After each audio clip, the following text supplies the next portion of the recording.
Pernah merasa berdoa tapi cuma seperti bicara ke tembok hampa?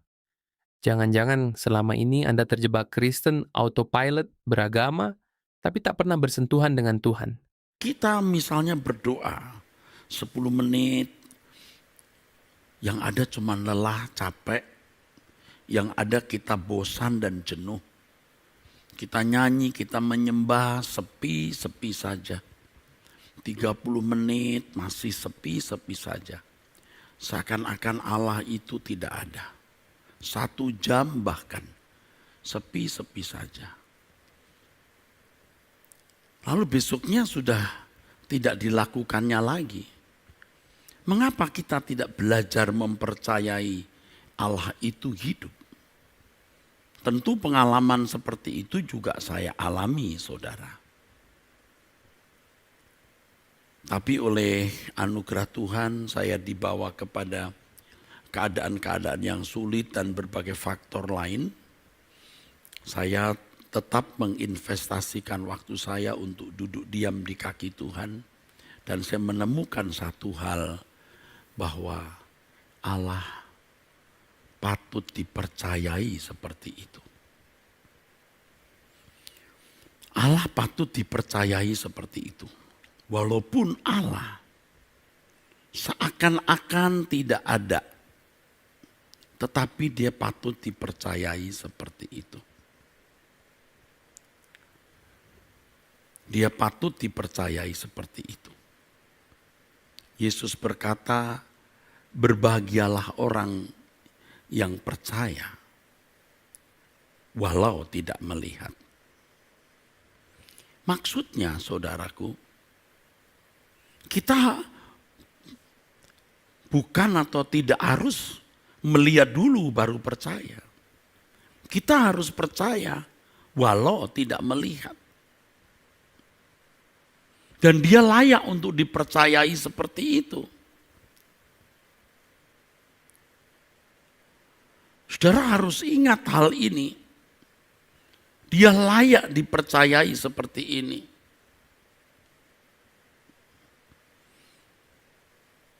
Sesenyap-senyapnya Allah, tetap kupercayai dia. Sesenyap-senyapnya dia, kutunggu diam di kakinya dalam doa. Aku seperti bicara sendiri ke ruangan kosong. Aku bicara sendiri seakan-akan ke ruang hampa. Tetapi aku mempercayai dia. Nah, itu layak dipercayai seperti itu. Yohanes pasal 20 ayat 29. Karena engkau telah melihat aku, maka engkau percaya. Berbahagialah mereka yang tidak melihat namun percaya. Ini lanjutan khotbah saya minggu lalu. Ketika saya menjelaskan kepada saudara orang-orang yang mengaku percaya Allah itu ada, tapi ternyata kelakuannya tidak lebih baik dari orang-orang yang mengaku free thinker, orang ateis, orang yang tidak percaya adanya Allah. Dan saya tidak perlu mengulangi lagi penjelasan itu. Kalau kita benar-benar percaya kepada Allah, ya, percaya keberadaannya, saudaraku, maka kita memiliki perasaan yang takut dan gentar akan dia secara patut. Dia senyap, tapi kita harus menghormati dan menghargai, menjunjung tinggi kesenyapan ini di dalam kehadiran Allah. Kesediaan kita meninggalkan dunia dengan segala kesenangannya. Mungkin orang berkata, itu mah kompensasi, Pak. Oh, apapun. Apakah itu kompensasi karena keadaan kita yang gagal dalam hidup lalu kita mencari Tuhan? Tidak masalah. Dia tujuan hidupku. Aku ke surga bukan karena saya mau melarikan diri. Aku ke surga karena aku mau pulang. Dia rumahku, di sana rumahku. Seandainya hari ini kita punya emas 10 ton, itu pun tidak boleh mengikatku untuk betah hidup di bumi. Karena harga Tuhanku lebih dari emas 10 triliun ton. Apalagi cuma 10 gram.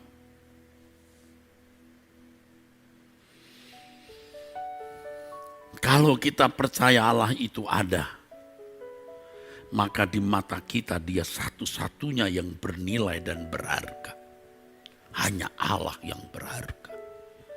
Dan aku akan membuat ia tersanjung ketika aku mengatakan, apapun tidak aku miliki, siapapun tidak mendampingi aku, tetapi aku memiliki Engkau Tuhan. Allah akan tersanjung, saudaraku.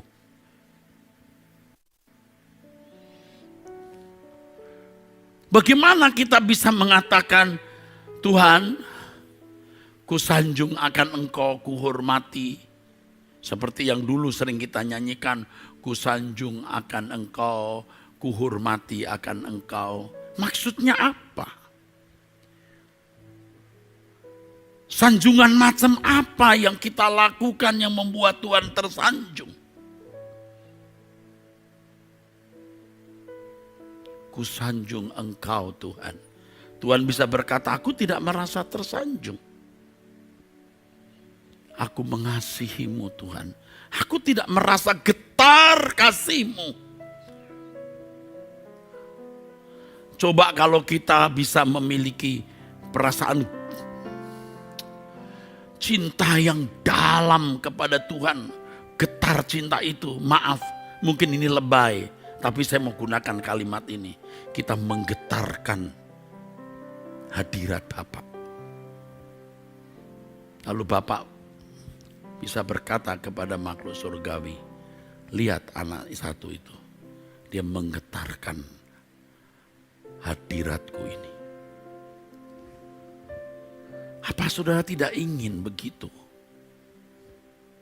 Saya pernah pertanyakan kepada Tuhan dan serius. Jadi saya duduk diam pada pagi hari, entah jam 4 dan jam 3 saya lupa. Saya berkata, Tuhan, aku sudah menetapkan hati seperti yang kukotbahkan. Aku mau mendapatkan ranking yang baik. Malah saya sebut 1, 2, 3, 4, 5 kalau boleh aku yang bagian baik. Bukan aku mau menyaingi orang-orang kudus, orang-orang saleh Bu, yang hebat-hebat seperti Paulus dan lain-lain. Pokoknya aku hanya ingin punya ranking, lalu apa yang harus kulakukan Bapak? Dan saya yakin hari itu atau dini hari itu Tuhan akan menjawab. Saya diam terus, saya diam terus. Yang muncul di benak saya adalah, lakukan apa yang Yesus lakukan. Wah. Dan sejak hari-hari ini sebenarnya minggu ini saudara, saya mulai belajar walaupun sering gagal. Kalau Yesus hidup pada zaman sekarang, dia bertindak ini enggak. Dan itu tentu sudah pernah saya sampaikan dan saya khotbahkan. Tapi lebih saya praktekkan setelah saya bergumul pagi itu. Sebenarnya di balik doa itu saya mau berkata begini, Tuhan, seperti menantang Tuhan, apa yang Engkau minta dari hidupku, kuberikan. Apa? Seperti menantang Bapa. Aku mau menyenangkan Engkau. Bahkan dalam perkataan saya begini, aku mau sangat menyenangkan Engkau. Aku bukan hanya mau menyenangkan hatimu, tapi sangat menyenangkan Engkau. Bagaimana? Nah jawabnya itu, yang muncul di hati saya, lakukan apa yang Yesus lakukan. Ternyata saudaraku, ranking itu bisa kita capai dari langkah-langkah hidup kita setiap hari. Langkah-langkah hidup kita setiap hari. Dan itu bisa berlangsung dalam hidup kita kalau kita menghayati kehadiran Allah. Kita percaya kehadiran Allah. Kita memperhatikan perasaan Allah. Kita memiliki kegentaran kepadanya. Dan menjadikan dia satu-satunya yang bernilai dan berharga. Memang kadang-kadang pikiran saya nakal kalau sudah sudah sumpek, putus asa dan lain-lain, saya cuma berkata, aku mau pulang Tuhan. Atau saya berkata sendiri, aku mau pulang. Aku memutuskan pulang. Kita bersyukur kalau kita sudah bisa melewati keadaan itu dan kita bersyukur benar-benar Tuhan, aku sudah bisa melewati semua ini. Aku sudah banyak melukai hatimu, aku telah banyak hidup tanpa menjaga perasaanmu. Sekarang aku tidak ingin memiliki hidup seperti itu. Seseorang yang menyia-nyiakan kesempatan untuk bertumbuh dalam sikap takut akan Allah, atau menyia-nyiakan kesempatan untuk menumbuhkan perasaan takut dan gentar akan Allah secara benar, itu dalam usia tertentu, dalam stadium atau level tertentu tidak akan pernah bisa takut akan Allah. Dan kita harus benar-benar merasa gentar. Kita harus benar-benar memiliki perasaan krisis ini, saudaraku. Kalau jujur kita melihat banyak orang Kristen yang memang tidak bersentuhan dengan Allah. Khotbah saya pada hari Minggu, saya bicara mengenai perjumpaan dengan Allah. Saya menjelaskan adanya teolog, pemimpin gereja yang tidak memiliki perjumpaan dengan Allah ini. Dan ini satu keadaan yang benar-benar tragis. Keadaan yang benar-benar tragis, saudaraku.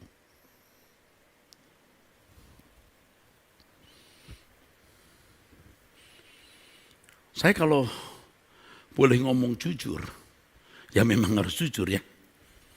Sebagian saudara itu tidak pernah kok bersentuhan dengan Allah. Tidak bersentuhan dengan benar. Jadi mau bohong itu gampang, otomatis. Mau sombong itu otomatis. Mau marah, meledakkan emosi otomatis. Mau berpikir jorok otomatis. Mau genit otomatis. Mau tidak jujur otomatis. Mau punya keinginan apa ya otomatis muncul. Beda dengan orang yang melatih diri takut akan Allah. Ya, seperti seorang yang tinggal di rumah orang atau menginap di rumah orang. Hati-hati geraknya. Seperti ada candid camera, kamera tersembunyi yang ngikutin dia. Nah, banyak orang tidak melihat mata Tuhan dan tidak peduli mata Tuhan itu. Ya, semua kita dulu juga begitu, saudara. Bahkan seorang pembicara di mimbar ketika berkhotbah pun bisa menyampaikan satu data yang tidak tepat seperti yang sebenarnya. Berani, saudara, mimbar dipakai untuk begitu. Karena tidak takut akan Allah. Atau kita di gereja kelihatan takut akan Allah, ketika kita keluar di gereja kita seakan-akan sudah lepas dari pandang mata Allah. Karena Allah itu senyap. Makanya kita tiap hari harus belajar menghidupkan Allah dalam hidup kita. Dan itu harus keputusan kita. Aku mau berurusan dengan Allah. Aku memilihmu Tuhan. Memang kadang-kadang kita lihat hidup kita seperti orang konyol. Orang lain saja tidak begitu-begitu amat ya. Kenapa aku jadi begini? Tapi itu pilihan, saudara. Makanya tadi saya katakan ketika saya mengambil keputusan untuk berkemas-kemas, wah itu luar biasa, saudara. Luar biasa itu perubahan yang saya alami. Nah, ini menyangkut dengan kausalitas berikutnya. Mengapa kita tidak tidak mudah untuk memiliki perasaan takut akan Allah. Allah itu senyap.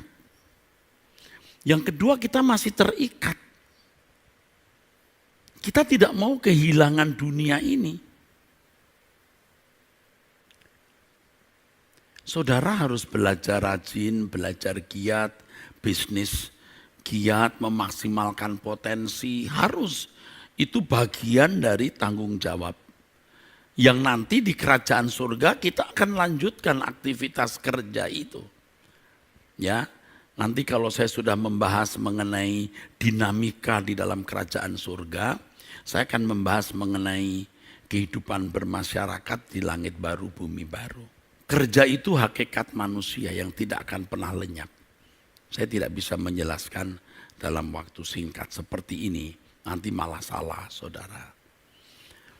Jadi kita memaksimalkan potensi, saudara. Dengan memaksimalkan potensi kita jadi produktif. Dengan produktif kita bisa menghasilkan sesuatu.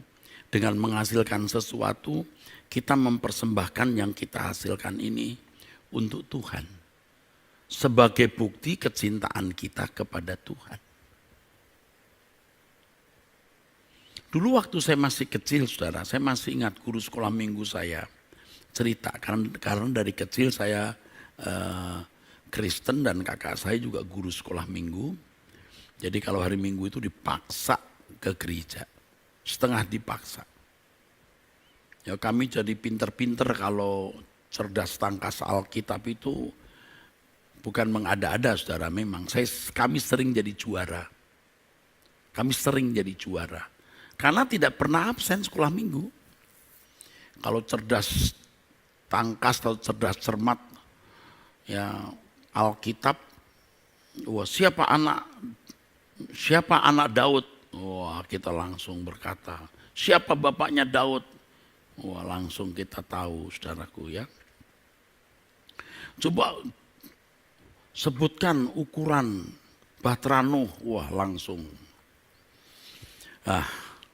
Salah satu cerita yang terus saya ingat mengenai Kain dan Habil. Dan itu kisah tragis, saudara. Kalau ingat itu tragis. Kita sedih gitu, kalau ingat itu tadi sedih gitu. Sampai rasanya pulang dari sekolah minggu masih ingat itu. Darah Habil masih, wah rasanya darahnya itu ya. Apalagi guru sekolah minggu lumayan cakap, ada yang cakap bercerita. Yang kemudian hari saya menjadi cakap juga bercerita.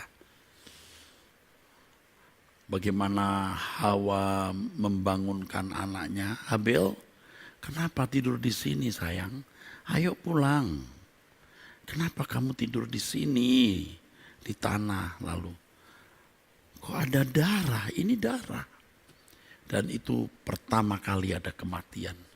Dan meledaklah tangisan Hawa. Wah, itu tragis, saudaraku. Itu masih terngiang, tergores. Nah, tapi yang menarik adalah guru sekolah minggu saya cerita. Kenapa korban Kain itu ditolak oleh Allah? Karena Kain membawa buah-buahan yang busuk-busuk. Padahal kemudian hari, saya baca di Alkitab, nggak ada busuknya. Busuk-busuk. Waduh, apalagi orang Jawa yang ngomong busuknya itu mantap. Busuk-busuk. Aduh, jadi ingat sekali itu. Kalau Habil mempersembahkan darah domba gitu. Tapi Kain ya, busuk-busuk. Jadi masih ingat itu busuk-busuk. Dah, busuk-busuk. Tapi setelah saya dewasa baca Alkitab, ada busuknya enggak ya? Enggak ada. Bisa-bisanya itu tante atau om atau kakak itu. Mana ada ayatnya Kain mempersembahkan persembahan yang busuk-busuk. Itu enggak ada. Tetapi saudara yang pasti ini saudara, yang dipersembahkan Habil itu berkenan. Kain tidak. Tapi tidak diungkapkan apa.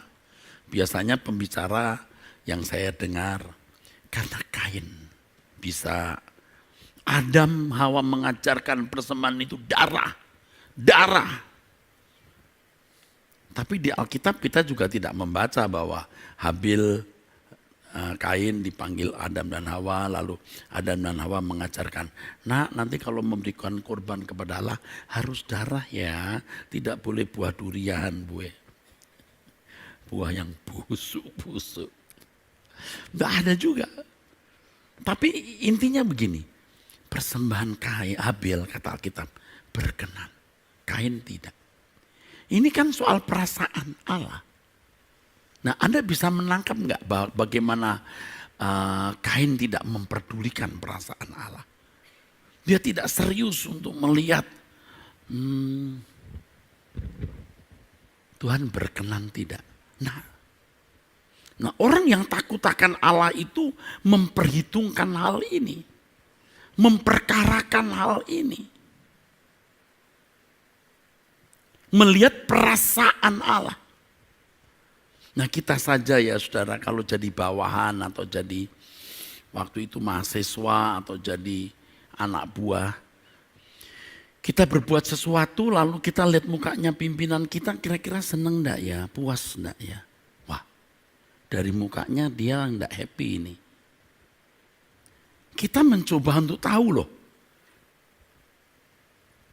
Mungkin Anda berkata, ya bagaimana Pak?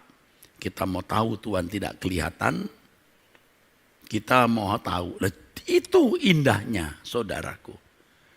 Karena kalau kita lihat muka orang, dia senang atau enggak senang itu, muka orang bisa nipu kita. Dia enggak senang tapi enggak apa-apa, tidak apa-apa, sekecil itu. Tapi di belakang asu. Kita tidak tahu. Wes, apa-apa, enggak apa-apa, oh, makasih ya, mantap, enggak apa-apa. Kita tidak tahu.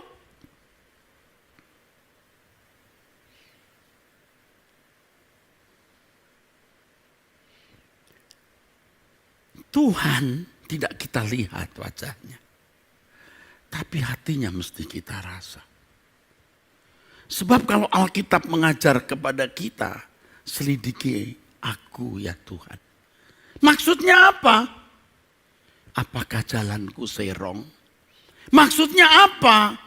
Maksudnya jangan sampai aku membuat engkau berduka. Dan itu berarti sebuah keniscayaan kita bisa merasakan perasaan Allah. Nah, kalau saudara sudah pesimis, Anda mungkin bisa. Anda tidak percaya Allah itu hidup. Apalagi orang percaya. Orang percaya Yesus maksudnya yang menerima meterai Roh Kudus. Kepekaan itu tidak bisa kita dapat dalam waktu satu hari. Kita serius mau menyenangkan dia. Tuhan tidak mungkin tidak memberitahu